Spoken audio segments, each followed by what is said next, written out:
Friends, आज का हमारा प्लांट फिजियोलॉजी का बहुत स्पेशल टॉपिक है और वो है जीवद्रव कुंचन और जीवद्रव विकुंचन, प्लाज्मोलाइसिस और डीप्लाज्मोलाइसिस। ठीक है, देखिए ध्यान से। हमने इससे पहले वाली क्लास में पढ़ा था कि जब किसी कोशिका को हम हाइपरटोनिक सॉल्यूशन में डालते हैं, हाइपर मतलब अति परासरणी विलयन में, तो कौन सी घटना होती है? वही परासरण होती है। ठीक है, और यदि अपन हाइपोटोनिक सॉल्यूशन में डालते हैं तो कौन सी क्रिया होगी? अंतःपरासरण की। उसी पर है ये सिद्धांत, उसी सिद्धांत पर ये लागू होता है टॉपिक। तो ध्यान से देखिए कि यहाँ पर एक डायग्राम बना हुआ है। ठीक है, इस डायग्राम में देखो, ये है पादप कोशिका। इस पादप कोशिका को हमने इसमें एक लेवल कर सकते हैं। ये इसकी सेल वॉल और जो ग्रीन लाइन से दिखाई हुई है वो है इसकी प्लाज्मा मेम्ब्रेन या सेल मेम्ब्रेन। ठीक है, ये न्यूक्लियस और इसका ये क्या है? जीवद्रव्य। ये इसका जीवद्रव्य है।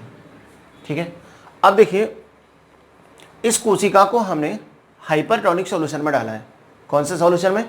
हाइपरटोनिक सॉल्यूशन, अति परासरणी विलयन में डाला है। तो अति परासरणी विलयन में डालेंगे तो कौन सी क्रिया होगी? वही परासरण की। इसका मतलब वही परासरण होगा। तो वही परासरण होगा तो इस कोशिका का जो ये जीवद्रव्य है, इस कोशिका का ये जो जीवद्रव्य है, ये वही परासरण के कारण कोशिका से बाहर निकलने लगेगा। क्या? कोशिका का जीवद्रव वही परासरण के कारण कोशिका से बाहर निकलने लगेगा। इस स्थिति में कोशिका छोटी होगी, अर्थात जीवद्रव संकुचित होगा, सिकुड़ेगा तो क्या होगा? संपूर्ण जीवद्रव कोशिका के एक कोने में, यहाँ देखिए, कोशिका के एक कोने में दिखाई देगा, लगा हुआ दिखाई देगा। हम ये जानते हैं कि कोशिका जो भित्ति होती है वो दृढ़ होती है, मजबूत होती है। तो वही परासरण के समय इस भित्ति पर तो कोई प्रभाव पड़ेगा नहीं, जबकि प्लाज्मा झिल्ली जो होगी, कोशिका झिल्ली जो होगी, वो धीरे धीरे सिकुड़ना शुरू हो जाती है। इस कारण वही परासरण के कारण जीवद्रव कुंचन के समय संपूर्ण कोशिका आकार छोटा हो जाएगा और इस को चारों ओर कोशिका भित्ति एक झुर्रीदार आवरण के रूप में रह जाती है। ठीक है, तो आप रिपीट करते हैं, इसको ध्यान से देखें कि जब किसी कोशिका को अति परासरणी विलयन में डालता है तो कोशिका का जीवद्रव सिकुड़कर बाहर निकलने लगता है। इस स्थिति में संपूर्ण कोशिका छोटी हो जाती है, सिकुड़ जाती है, कुंचित हो जाती है। अतः इस कोशिका को हम बोलते हैं जीवद्रव्य कुंचित कोशिका, जबकि घटना क्या कहलाती है? जीवद्रव्य कुंचन। ठीक है, सपोज इस कोशिका को, जो जीवद्रव कुंचित कोशिका है, इस कोशिका को और अधिक समय तक, यदि हम और अधिक समय तक अति परासरणी विलयन में रख दें तो शेष बचा जीवद्रव भी बाहर आ जाएगा, जिसके कारण कोशिका मृत हो जाती है। क्या हो जाएगी? कोशिका मृत हो जाती है। तो इस जीवद्रव कुंचन का विशेष महत्व है जो हम इसके अंदर देखेंगे। यदि इस जीवद्रव कुंचित कोशिका को पुनः हाइपोटोनिक सॉल्यूशन में डाल दिया जाए, हाइपो मतलब अल्प परासरणी विलयन, यदि अल्प परासरणी विलयन में डाल दिया जाए तो तुरंत अंतःपरासरण की क्रिया होगी और अंतःपरासरण के कारण ये कोशिका वापस फूलकर अपनी पुनः स्फीति अवस्था में आ जाती है। अतः जीवद्रव कुंचित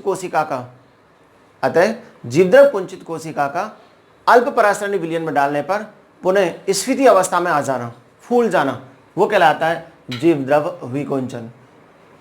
ठीक है, देखो क्या लिखा है यहाँ पर, वही परासरण के कारण जीवद्रव के कोशिका से बाहर आ जाने के कारण कोशिका का सिकुड़ जाना जीवद्रव कुंचन कहलाता है और इस कोशिका को जीवद्रव कुंचित कोशिका कहते हैं।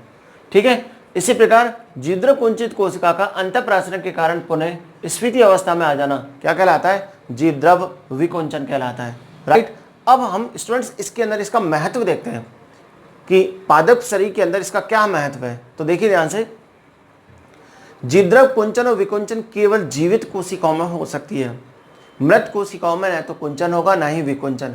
अतः हम इस मेथड के द्वारा, जीवद्रव कुंचन के द्वारा, हम किसी भी जीवित और मृत कोशिका में डिफरेंस कर सकते हैं कि जीवित कोशिका कौन सी है और मृत कोशिका कौन सी है। ठीक है, इसी तरीका से जो पादप, जो खेतों में उपयोगी फसल के साथ साथ अनुपयोगी फसल, जैसे अपन बोलते हैं खरपतवार, जो उग जाती है, उस खरपतवार को नष्ट करने के लिए हम क्या डालते हैं? खरपतवार नाशी पदार्थ डालते हैं। क्या डालेंगे? खरपतवार नाशी पदार्थ। अब खरपतवार नाशी पदार्थ डालने के कारण मृदा और मृदा जल का क्या बढ़ जाता है, सांद्रता बढ़ जाती है। अतः वो मृदा या मृदा जल कौन सा विलयन बन जाएगा, अति परासरणी विलयन बन जाएगा। तो अति परासरणी विलयन के कारण वो खरपतवार वही परासरण के कारण नष्ट हो जाती है। तो हम जीवद्रव्य कुंचन के कारण खरपतवार नाशी पदार्थों की वजह से खरपतवार को भी आसानी से नष्ट कर सकते हैं। इसी प्रकार जो मीट होता है, मांस, मछली आदि, उनके चारों कीटाणु, जीवाणु, मक्खियाँ, ये सब मंडराती रहती है, उसको खराब दूषित कर देती है। तो हम क्या करते हैं कि उस मीट पर यदि हम नमक का घोल का मतलब कौन सा विलयन हो गया, अति परासरण विलयन हो गया, उस नमक के घोल का छिड़काव कर दें, क्या नमक के घोल का छिड़काव कर दें, तो उस भोज्य पदार्थ को नष्ट होने से बचा सकते हैं, क्योंकि उसका जीवद्रव्य कुंचन नहीं होगा। इसी प्रकार मार्केट में जो बंद पैकेट आते हैं, जैम्स, अचार, चटनी, इनके अंदर शर्करा की मात्रा अधिक होती है, और शर्करा की मात्रा अधिक होने के कारण जीवाणु, फंगस इनके अंदर नहीं लग पाते, अतः ये भोज्य पदार्थ खराब भी नहीं हो सकते। यदि हम ऐसे पादप जो अलवणीय अर्थात स्वच्छ जल में उगते हैं, यदि उन पादपों को हम यदि लवणीय जल अर्थात समुद्री जल में डाल दें, तो बताओ क्या होगा। समुद्री जल कैसा है, लवणीय जल है। लवणीय जल का मतलब अति परासरणी विलयन हो गया, जिसमें नमक घुला हुआ होता है। इसका मतलब यदि हम स्वच्छ जल के पादपों को उस लवणीय जल में डालेंगे तो तुरंत पादप शरीर का कुंचन होगा, डिहाइड्रेशन होगा, जीवद्रव्य कुंचन होगा, जिसके कारण वो पादप नष्ट हो जाते हैं। ठीक है, अब यहाँ देखिए, हमने देखा था जीवद्रव्य और जीवद्रव्य कुंचन और जीवद्रव्य विकुंचन। इस टॉपिक के बाद हमारा एक नया टॉपिक आता है, ध्यान से देखेंगे स्टूडेंट्स को, और वो है हमारा स्फीति दाब। कौन सा दाब, स्फीति दाब। स्फीति का मतलब फूलने वाला। तो स्फीति दाब, जिसको अंग्रेजी में बोलते हैं टर्गर प्रेशर, शॉर्ट फॉर्म होती है टीपी। क्या, टर्गर प्रेशर, टीपी। ठीक है, अब देखिए ध्यान से, जब हम किसी कोशिका को अल्प परासरणी विलयन हाइपोटोनिक सॉल्यूशन में डालते हैं तो बताओ क्या होगा, अंतःपरासरण होगा। अंतःपरासरण होगा तो जल कोशिका के अंदर प्रवेश करेंगे। ठीक है, और जब जल कोशिका के अंदर प्रवेश करेगा तो कोशिका का जो जीवद्रव्य है उसका आयतन बढ़ेगा। जैसे बैलून के अंदर हवा जब भरते हैं तो बैलून के अंदर हवा का आयतन बढ़ेगा तो जब आयतन बढ़ेगा तो बैलून के अंदर की ओर हवा उस बैलून की दीवार पर दाब लगाएगी, जिसके बैलून फूलने लगता है। इसी तरीक़ा से जब किसी कोशिका को अल्प परासरणी विलयन में डालते हैं तो अंतःपरासरण के कारण कोशिका का जीवद्रव्य का आयतन बढ़ता है। अतः जब जीवद्रव्य का आयतन बढ़ता है तो वो जीवद्रव्य कोशिका भित्ति पर बाहर की ओर प्रेशर लगाता है। यहाँ देखिए, ये कोशिका है, इसके अंदर जल अनुप्रवेश करते हैं तो इसका आयतन बढ़ेगा। तो ये एरो से हमने दिखाया हुआ है, ये भित्ति पर दाब लगा रहा है, इस भित्ति पर दाब लगेगा जिसके कारण कोशिका फूलने लगती है। अतः अंतःपरासरण के समय जीवद्रव्य द्वारा भित्ति पर लगाया गया दाब, जिसके कारण कोशिका फूल जाती है, स्फीति अवस्था में आ जाती है, उस घटना को कहते हैं, उस दाब को बोलते हैं स्फीति दाब, टीपी कहते हैं। सपोज यदि कोई कोशिका बिल्कुल संकुचित अवस्था में, सिकुड़ी हुई अवस्था में है तो क्या उसमें टीपी होगा, बिल्कुल नहीं। तो इस स्लथ अवस्था में, पिचकी हुई अवस्था में किसी कोशिका का टीपी 0 होता है। जैसे जैसे टीपी का मान बढ़ता है कोशिका फूलने लगती है। इसका मतलब इस टीपी के कारण ही, स्फीति दाब के कारण ही कोई भी कोशिका अपने आकार को बनाए रखने में सक्षम होती है। ठीक है, अब आप ध्यान से देखें, अंतःपरासरण के समय जीवद्रव्य द्वारा भित्ति पर बाहर की ओर लगाया गया दाब, जिसके कारण कोशिका स्फीति अवस्था में आ जाती है, क्या कहलाता है, टीपी कहलाता है।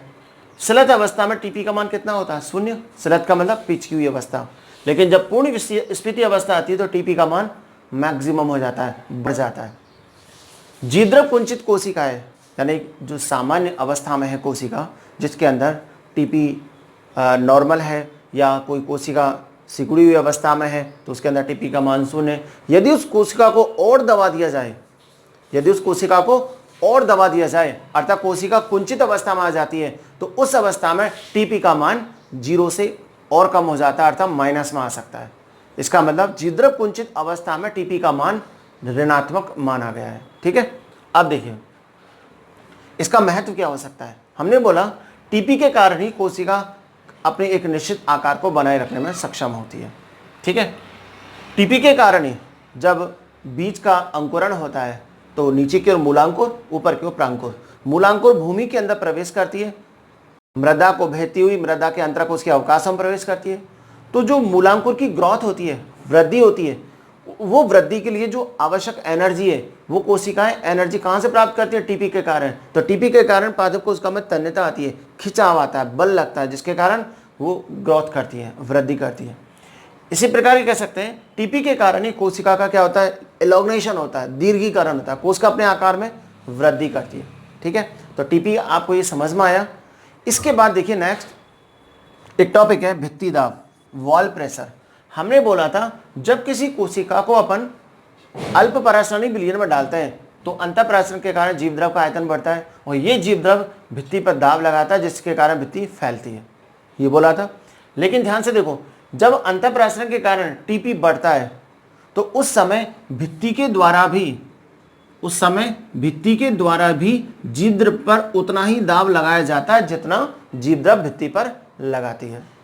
अतः अंतःपरासरण के समय भित्ति द्वारा जीवद्रव पर लगाया गया दाब क्या कहलाता है? भित्ति दाब, WP वॉल प्रेशर कहलाता है। ठीक है, तो देखिए अंतःपरासरण के समय जीवद्रव द्वारा जितना दाब भित्ति पर लगाया जाता है उतना ही दाब भित्ति द्वारा जीवद्रव पर भी लगाती है। उस दाब को हम क्या बोलते हैं? WP कहते हैं। इसका मतलब ये देखिए आप कि ये तो कौन क्या लग रहा है? टीपी, और ये कौन सा लग रहा है? WP। तो टीपी और WP क्या हुए? एक समान हुए लेकिन विपरीत दिशा में। तो हम ये कह सकते हैं कि टीपी बराबर क्या होता है? WP के बराबर होता है लेकिन माइनस। उल्टा बोल दें, WP बराबर क्या होता है? टीपी लेकिन ऋणात्मक माइनस। माइनस का मतलब ऋणात्मक नहीं है, ये दिशा है, विपरीत दिशा को व्यक्त कर रहा है। तो देखिए कि WP बराबर क्या होता है? टीपी होता है। यदि कोशिका स्लथ अवस्था में, स्लथ का मतलब पिचकी हुई अवस्था में, तो टीपी का मान क्या था? 0। लेकिन WP का मान क्या होगा? मैक्सिमम होगा, जिसके कारण कोशिका दब जाती है। और पूर्ण स्फीति अवस्था में टीपी का मान किसके बराबर होता है? WP के बराबर होता है। आपको एक स्पेशल बात ध्यान रखनी है यहाँ पर कि WP केवल पादप कोशिकाओं में ही लगता है। क्यों?